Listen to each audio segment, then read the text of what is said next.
Alright, guys. That was a terrible way to start a video. Let me try that again. Today we are... I don't know. I'll just say hi. So today, guys, today we're gonna... Man, alright, I'm gonna cut all that out. It's a terrible way to start a video. Oh, gosh. So today, guys, we're gonna look over Napoleon Total War battle. So I'm playing with my friend Matteo. He's playing as Austria. I'm playing as yours truly, the Russian Empire. The map is Lodi. We're playing against another Austrian player, which is quite surprising. And we're playing against France. So basically, I'm going to slow this down a little bit. So we already see the French cavalry and artillery moving up the hill into the forest. Matteo's troops. He's got some unprotected Landesschützen, and I say unprotected because although his cavalry is here, they can't do much to protect them in the event that the French cavalry come down, because the French cavalry are coming in downhill. These guys have an uphill battle, so they might not even make it in time. Yeah, there you go. He's retreating. And, yeah. So, basically, this battle is just for your guys' entertainment, you know, to see a cool Napoleon battle, I guess. And as well as like a learning, like to use it as like a learning experience, because I feel like I could give you guys a lot of information on what to do, what not to do, the screw-ups we did, the screw-ups they did, and probably some good genius plays. And just sometimes watching it, you can take a lot away from it. So you see the French cavalry are doing a phenomenal job right now, flanking around, using the hill. Matteo is forced to withdraw from the hill, in fact. And the overall plan for, like, a game like Lodi is for, you know, Matteo wanted his Austrian troops to kind of take the field, take the hill. And for me, you know, I'm on the other side of the river here. And so right now I'm trying to move my troops, cross the bridge into the city, take the city, and kind of, like, give that kind of support here. And already what we see here is French Cav meeting the first Hussars. We got Chasseurs à Cheval and the Guard à Cheval, which is a pretty elite cavalry unit. Man, they're screaming. They're really going at it. So this is absolutely crazy right now. Yeah, the Austrian Cav is not doing well. I'm not sure what the Hungarian Hussars are doing here. They're just kind of diddly-daddling along. Oh, yeah, no, they're like, oh, shit. Oh, shit, they're fighting. And they're going in. Whoa, what's happening here? The Napoleon 1v1s. Oh, they're fighting past another guy. Like, in between another guy. What's happening? The horses! No! Alright, while that's going on, so, you know, the general strat here is... Yeah, I told you guys the general strat. What? I got, like, short-term memory loss or something. Alright, so... Now, here's the problem, you see. So, while I move my troops across the bridge into the city, one big thing that we notice is... The Austrian enemy here, the allied to the French, is actually not supporting them at all. Like, there's nothing stopping my army from kind of going in and just doing a 2 versus 1 at this point, where Matteo is on the front fighting these, you know, fighting French, and I just kind of swoop in from the sidelines here and start, you know, picking on him, right? Because these guys are nowhere here to, like, be supportive. They're too far, and by the time they make any moves, such as like running or whatever, I'd be able to see it. So keep that in mind, guys. If you're ever playing with a teammate, don't ever just camp unless that's actually your game plan, or you know that you can pull it off and make it work somehow. Because in this kind of scenario, you're really just kind of setting yourself up for failure. That being said, though, however, I don't even think the French lost a single cav unit. You know, one of them, or two units took massive hits and casualties, but Matteo's cavalry is virtually wiped out except for his Archduke Ferdinand Cuirassiers, so thank God they survived. That's a strong cavalry unit. And here they come in. The light infantry. Wow. Now here's another problem. Light infantry, well, if it wasn't for that cav, I guess that's fair. But if that cav was farther away, I'd say this light infantry was unsupported. The thing is, Mateo's scared a little bit because there's not much for him to do. He's got to kind of keep his lines, his formations, kind of see how he has to play it out. But, you know, if I were him, right off the bat, I'd be pulling these guys back because this is a pig slaughter. Oh, gosh. Alright, we're going to speed this up a bit, see how this progresses. So, you know, I kind of see Mateo's in trouble. I'm moving 2 units of my musketeers up, and I'm also taking a building with these Jaegers. Yep, we're taking the building, sir. Kind of just like teleport in. It's funny. But yeah, no, they're at the windows. Where are the windows? Which way are they facing? Well, they're somewhere in there. Anyways, yeah, so... Well, we'll play this. So that's the thing. If you're really fixated on the battle here, it's kind of easy to, especially, just target the old guard at this point and just kind of like, you know, put your shots in. Sadly enough, the Russian musketeers, they're not very well trained and their accuracy is horrendous. But anything helps, right? Especially, like, you know, you miss some shots and, like, you're shooting at the old guard, you miss a shot, you hit the 18th. No biggie. In terms of artillery, the French brought the artillerie à cheval. Super OP unit, has basically the highest range in the game. Can basically do anything you want with it. It just shoots everywhere. Look at that. Pretty darn accurate too, so, you know. I got a little bit spooked here. I thought he noticed that my troops were shooting at him, but for some reason he didn't. He just started running them up. He's trying to engage Mateo. Mateo has really no room here because this building's cock blocking him. But luckily, I brought my dragoons to kind of take out the individual light infantries that I was mentioning earlier that wasn't very well supported. And oh my goodness, charging into the backs of his own troops, the Polish lancers come in, trying to save the day from the Russians. Brutal bloodbath, just right there. And yeah, his elites definitely noticed. They're turning around, but I might be able to get a few volleys in. Yeah, there we go. And you know, that's a win for me, because these are just musketeers. So I'm just trying to run them off as quickly as possible. These guys are tired, I think. No, they're pretty energetic. Yeah, and if you want your troops to have higher morale in general and to have more energy, it actually comes from well-invested points into an actual marshal or general that you bring to your battle. So I did not actually bring the regular general's staff. I brought Count von Bennigsen, that old coup right there. So always gives you a little bit something. I might do another match later showing you what bringing Mikhail, or like I guess what do you call them, the 5-star generals, the marshals. If you bring one of those guys, like, you know, Napoleon himself, really gives your army like this noticeable buff. But anyways, without further ado, let's get back to the action. So unfortunately, Austria's getting extremely beat up here, and at this point I just tell Mateo, hey dude, cross the ravine, come back here, my army's right in the city, I'll support you, dude.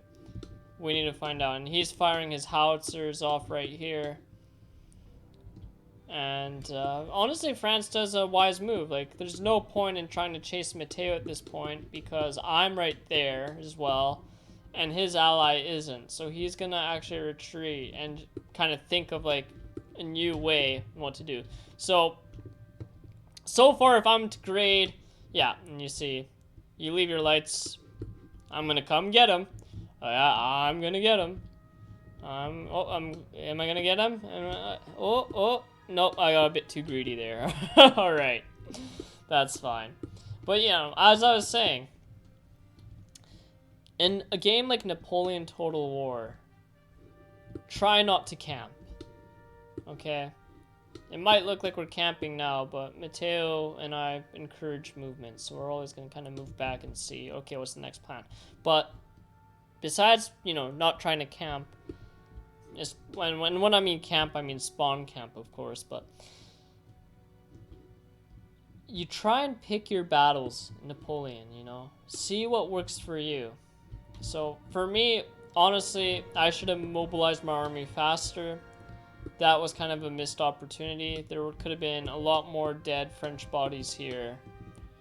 But, well, I had to go on medium graphics for recording purposes, but you get the idea. So, anyways, we're gonna have the German Fusiliers move up.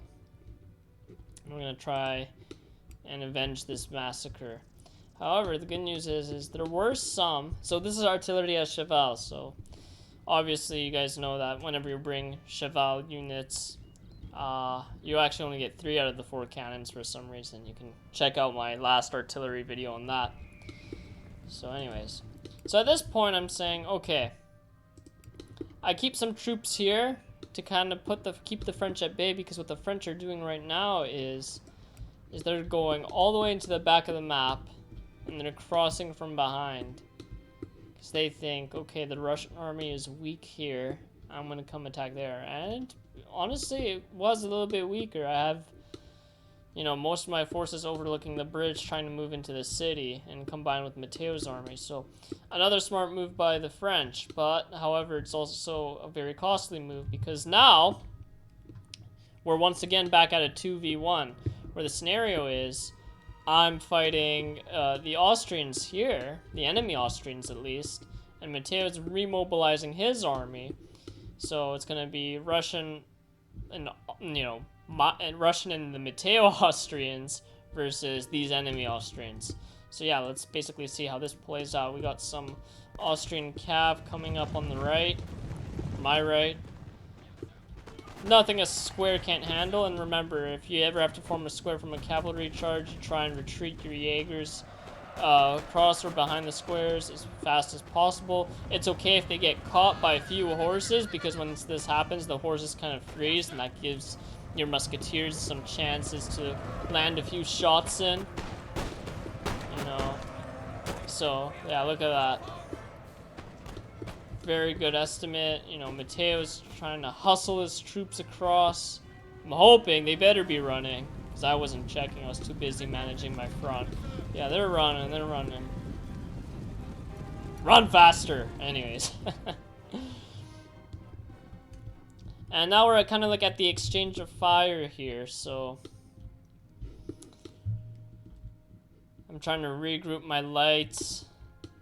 And all the meanwhile, French are just getting closer and closer, and this is a really bad sign, because, you know, you got like the Polish Guard Lancers scouting up ahead, so I move my cuirassiers. These are probably one of my last cavalry units. Yeah, and they scare them off. Ah! Run away. So, here we go. I don't know what the hell happened here.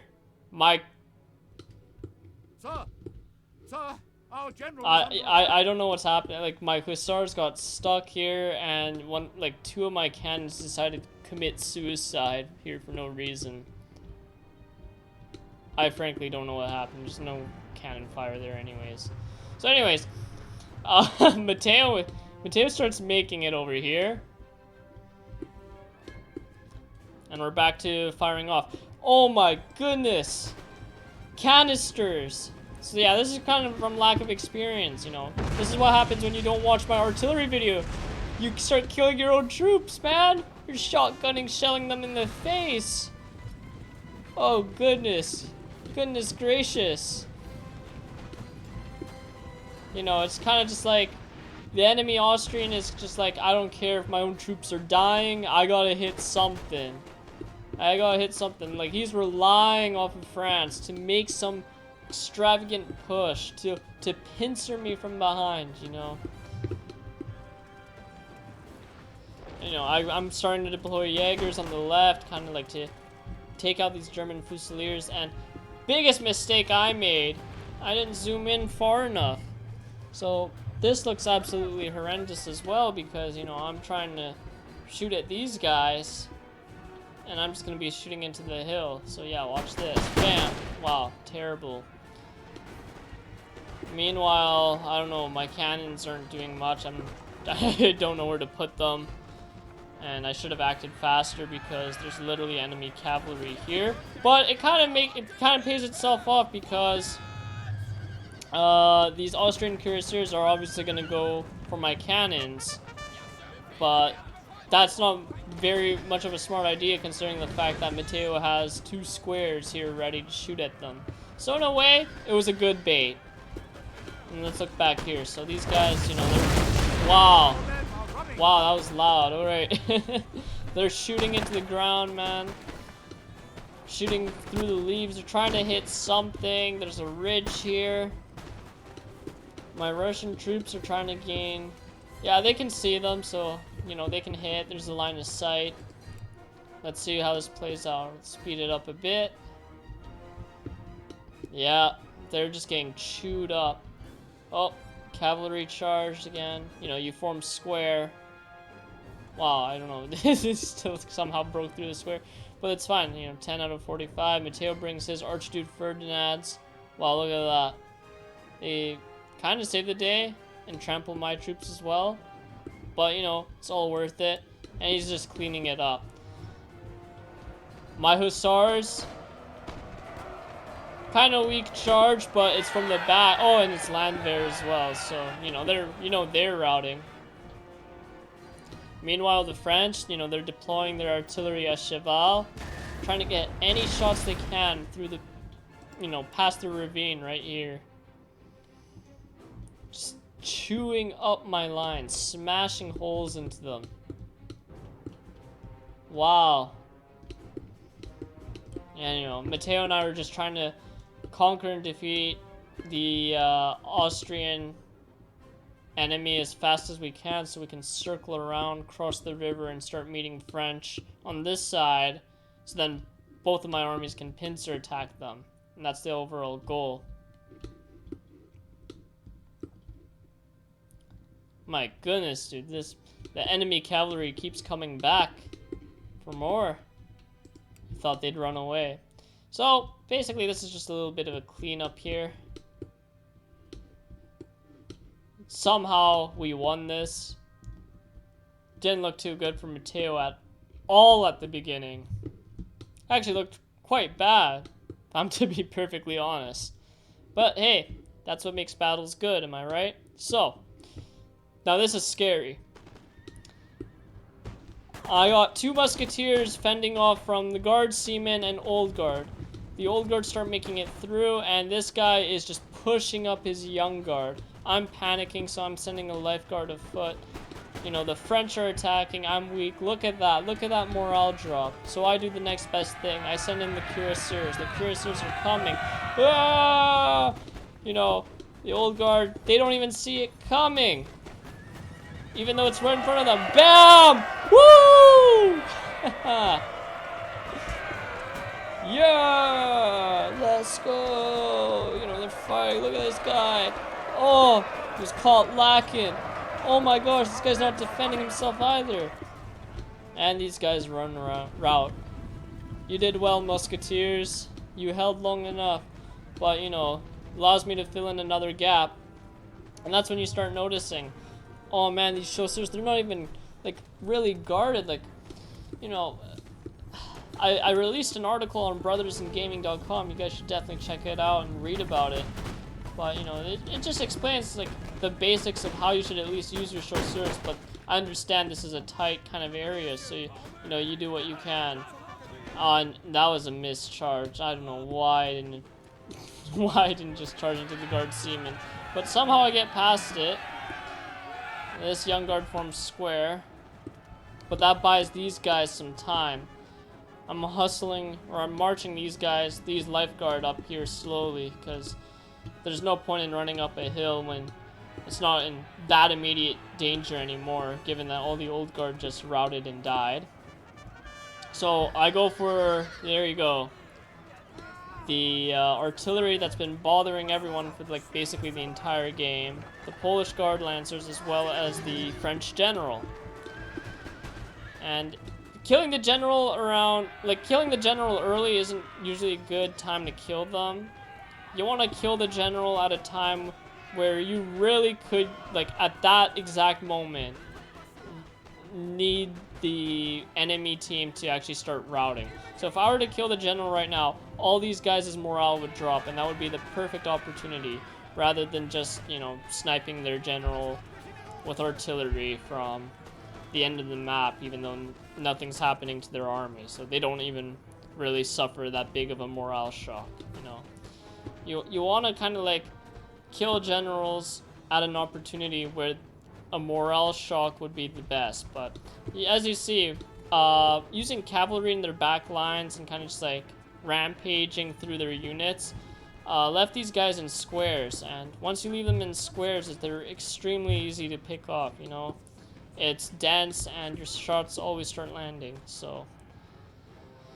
And here, Matteo's army and my army, they start to merge, and we're crossing the ravine as fast as we can. The French are fighting to the last man, last musket ball, bullet, whatever you want to call it. You know, I try and charge. I'm putting in my lifeguard of foot, 2 elite soldiers. Matteo's bringing in his Hungarian grenadiers. Beautiful sight. And then I just say, frick it, dude, I've had enough. So I bring in the Russian bayonets of steel right here. Yeah! And we go in. Look at that. Wow. The Schussers are no match. Oh no, that's a young guard. Never mind. Why am I looking? Oh, there's Schussers here as well. Yeah, but the young guard, they put up a bit of a fight because they're elites after all. But so are the lifeguard of foot. Look at that. Look at these two. Oh, and he's run away. And the battle's basically won. There's the Austrian general, but he gets caught pretty soon, and yeah. So sometimes you just never know. Sometimes the battle can start from one end of the map all the way to the other. So let me know if you guys enjoyed this battle, if you've learned anything from formations or playstyles or playwise. Let me know about the commentary. Definitely willing to do more of these in the future. And take care. Ta-ta.